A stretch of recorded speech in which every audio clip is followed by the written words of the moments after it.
And with that, I now recognize Ranking Member Markey for his opening statement. Thank you, Madam Chair, so much.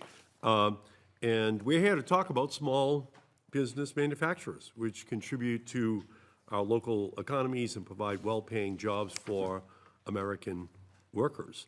But we must address the elephant in the room when it comes to American manufacturing, Trump's disastrous, destructive, small business killing tariffs.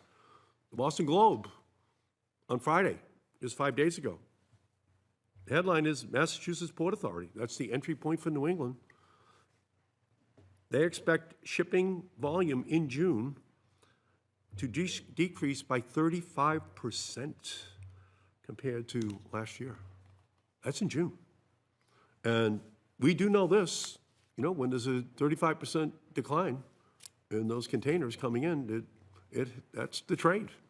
That's what helps manufacturers. There's about 40,000 small manufacturers who are hit by tariffs at both ends, as importers and as American producers, who are going to be affected by this.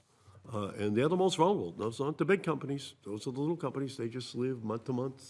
And so that's a very dangerous development. We can't afford to have a 1/3 reduction in New England of the containers coming in. That is trade.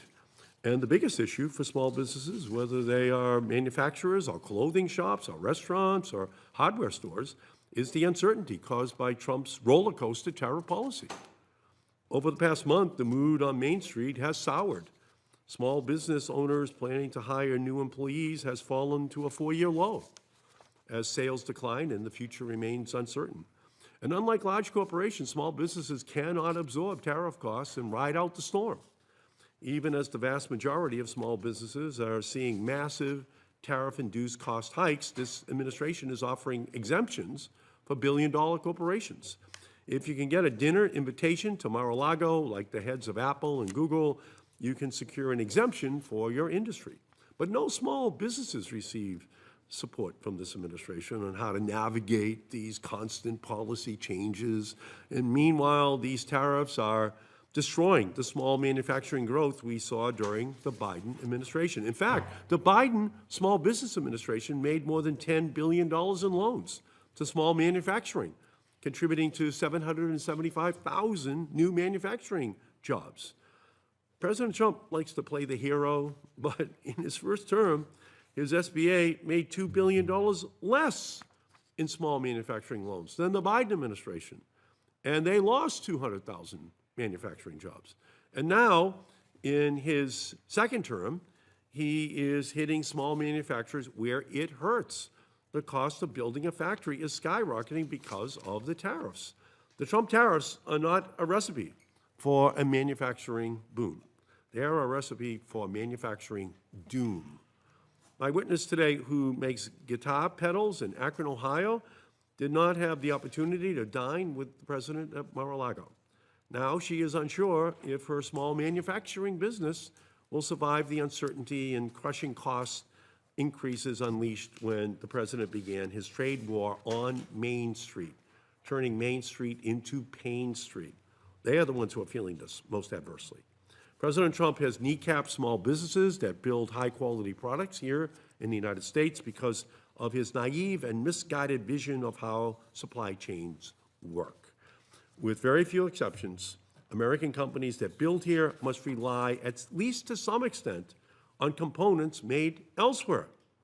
We can't have 35% fewer containers coming into America, into the port of Boston, of New England. This includes the 40,000 small manufacturers who are being crushed by tariffs at both ends, as importers buying parts and as exporters facing retaliatory tariffs. So I've heard from small businesses in Massachusetts. There's a paranoia which has set in, and I've heard from all across America about the impacts of these tariffs. Last week, I spoke with Brandell Randolph, founder of 1854 Cycling Company, an electric bike manufacturer based in Massachusetts. Brandell shared with me that his company finally recovered from the $45 million which they lost during COVID, only to now be forced to decide whether or not they can weather this new disaster. The message from 1854 and other small businesses across the country is clear. These tariffs are going to put them out of business. And that's why last week I introduced the Small Business Liberation Act to exempt small businesses from the Trump tariffs. Just exempt them. Small business owners are our neighbors, our friends, our family. We must provide the necessary relief so that they can operate and grow and succeed. They're not Democrat or Republican businesses. They're not blue or red small businesses. This should not be a partisan issue. The National Chamber of Commerce has said that we should exempt small businesses.